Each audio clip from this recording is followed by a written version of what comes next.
Hello everyone. So my name is Chetan Damani and I work at Cashew.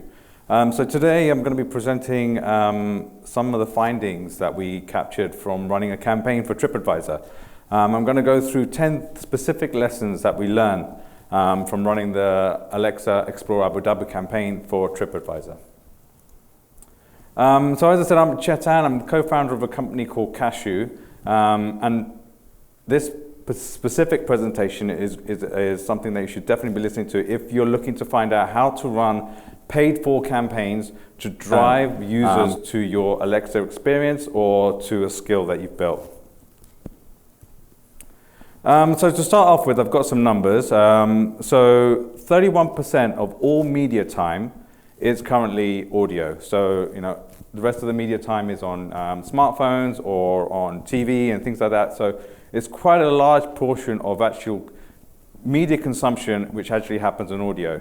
And the other surprising stat is that 42% of all audio ads, so all ads that are running on audio, all campaigns actually run through a smart speaker. However, a lot of these campaigns aren't optimized for smart speakers or for Alexa or for Google Assistant. So to give you an example, like a typical $1 million campaign that someone like a brand would be running, only 3% of that would actually end up somehow on voice, when 31% of consumers are actually spending their time on these devices. So what's the biggest difference between a campaign and a traditional skill? So a campaign's goal is really an objective, a brand objective, to go out and do some brand uplift, to do consideration, or to sell a product. And typically your traditional process of launching a skill, which is like, take 100 days where you do a design workshop, you prototype it, you build it, you launch it, doesn't work with campaigns. Like if you think about a Facebook campaign, it doesn't take 100 days to design a Facebook campaign. You can get that up and running in a couple of hours. And so it's the same with skills or a voice campaign. You need to be able to deliver that really quickly. And that's what we do at Cashew. We help brands like TripAdvisor launch campaigns really, really quickly. So we have a platform which allows us to build these campaigns within like a few hours. So just diving into exactly what we built. So this is something that we built for TripAdvisor in a couple of weeks. The actual code and technology to do it was quite quick. What took a lot of time is actually producing all the videos and creating the actual audio files and all that sort of stuff. But this is an example of a campaign, and using this campaign, I'm going to give you the 10 lessons that we learned. Who knew you could go on an adventure with only your voice? Brought to you by TripAdvisor and Abu Dhabi, the first ever virtual voice tour is finally here. With the new Lexa skill, Explore Abu Dhabi, you can now wander around a destination on Lexa from the comfort of your home. Try Explore Abu Dhabi today. Cool, I don't know where the rest of it is, but so this specific campaign, what happens is there's an audio ad, and from that audio ad, which is placed in things like Amazon Music, in other skills, or it's placed in Spotify, that's actually targeted to smart speakers. A customer hears that audio ad, there's a call to action at the end of it. That call to action is to engage in the experience. Once they engage in the experience, by saying, Alexa, explore Abu Dhabi, they'll go in and they'll be guided through a virtual voice tour of what Abu Dhabi is about. The key for TripAdvisor was to actually increase consideration of Abu Dhabi as a destination. So we achieved that by showcasing all the different things that you can do in Abu Dhabi, and then we can also offer the results back to the TripAdvisor in terms of how much did it improve consideration, because we can integrate into the experience a single question, which is like, after going through the experience, were you more likely to visit Abu Dhabi, yes or no? And then we use that data to then justify the campaign. So going through the lessons, the first lesson that we learned is that you've got to really pick the type of experience that we're going to create.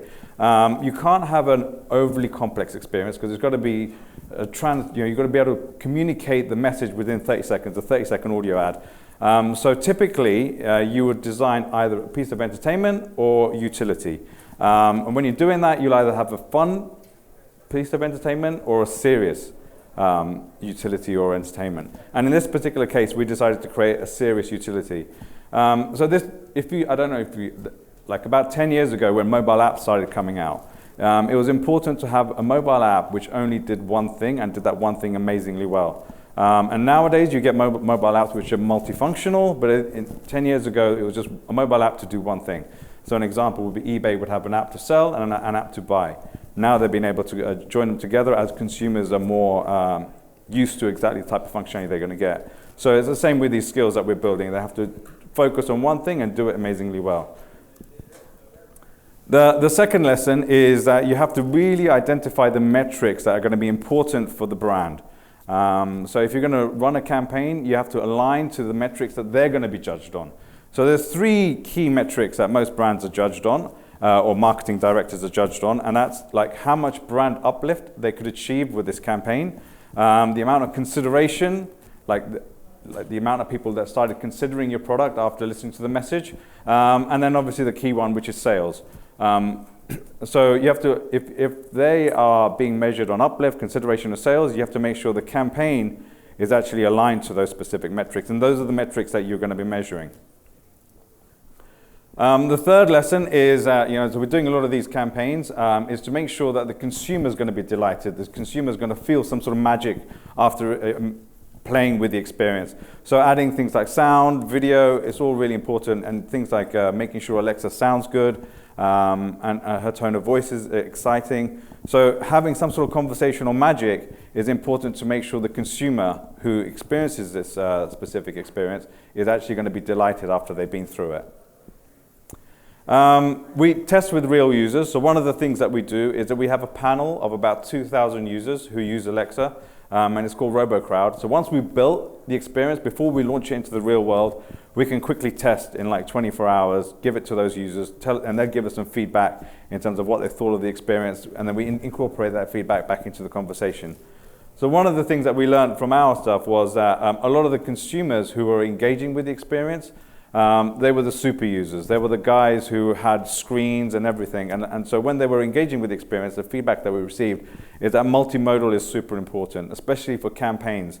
It's also important for brands because brands like to visually showcase their products or their services. And so it's important when we're designing these experiences for campaigns that we really consider multimodality. So that's the video on the screen, audio, all that sort of stuff. It needs to be incorporated into the whole campaign. So now we've built the skill and it's launched on Alexa. You need to have an acquisition strategy, so a strategy to drive users to that specific experience. If you think of the campaign as similar to like a Facebook campaign, you have your Facebook landing page or like your lead generation form, and then you run Facebook ads to drive traffic to it. It's the same here. You build your skill, your experience, and then you need to have ads to drive traffic to it. So there's 4 different types of ads that we've been running. So you've got audio ads. So these are ads which would run on Alexa, within Amazon Music or within radio stations. Typically cost about $17 CPM.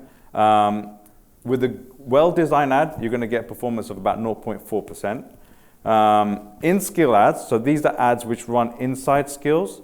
So there are a couple of skills out there which allow you to run ads inside skills. And so we run those, and that costs about $18 CPM.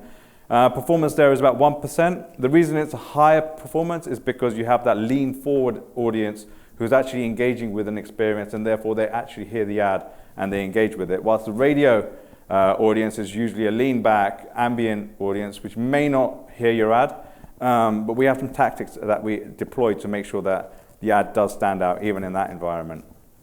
And then there's social campaigns, very expensive, but the benefit of social is that you can go out and reach your own audience, your brand audience, but the performance isn't as good because you can't really target customers who are close to an Alexa device. And then you have your owned media. So when we did owned media campaigns, they don't work as well as the paid for campaigns on audio and in skill. The other super important thing is to make sure the hook, so this is something that's going to incentivize people to open up your experience, and the call to action is super clear and simple. So we've run 50 different campaigns and we've had complex call to actions which haven't worked as well, and they can really impact the number of people going into the experience. Or we have super simple ones like this one, which is launch a venture campus recruitment. And this campaign worked amazingly well. So this campaign drove loads of traffic on audio ads, in skills, and they also ran a campaign on Instagram, which also drove tons and tons of users to the actual experience. Another thing that we learn is that you learn a lot from launching these skills and experiences. So we always bake in a version 2. So with TripAdvisor, the campaign took us a couple of weeks to build, but the campaign was running for about 12 months. So we had the opportunity to actually bake in a version 2. So everything that we built in version 1, we collected all the data, the analytics, and we learned a lot from it. We asked RoboCrowd, our users, and then we launched a version 2, which had much more multimodal experiences into it, and it also had much more of a guided conversation. And then we were also able to collect all that information that in terms of what customers want from Abu Dhabi, and then give that back to Abu Dhabi. So they get a lot of value from not just running the campaign, but also understanding what customers want from Abu Dhabi based on the type of responses they gave into the actual experience. And then the final thing is, if you think about when you're running a campaign, you have to think about it in 3 specific things. One is it's either an interface to something that you've built, so it's an interface to a guide, or it's an interface. A voice is just the interface into something that you have. It's a place where you have data, so it's a place where you can expose data to consumers, or it's a space that you can transport a customer, because the voice is very emotional and you can really take people away from what they're doing and transport them to somewhere else. And that's what we try to do with TripAdvisor, is actually to promote Abu Dhabi as a destination. We try to transport the customer to Abu Dhabi by using the voice and the sounds of Abu Dhabi, and showing the visuals, and really talking about all the different things that you can do there. So thank you, that's it. So I'm from Cashew, and we basically power voice campaigns for a whole bunch of different brands. These are just some of our clients, and we've done, when we set up in 2020, we launched 1 campaign. Last year we launched about 50 campaigns, and our goal next year is to get to 1,000 campaigns, and hopefully within 5 years power at least 10,000 campaigns. Thank you very much. My name's Chetan, and thank you for tuning in.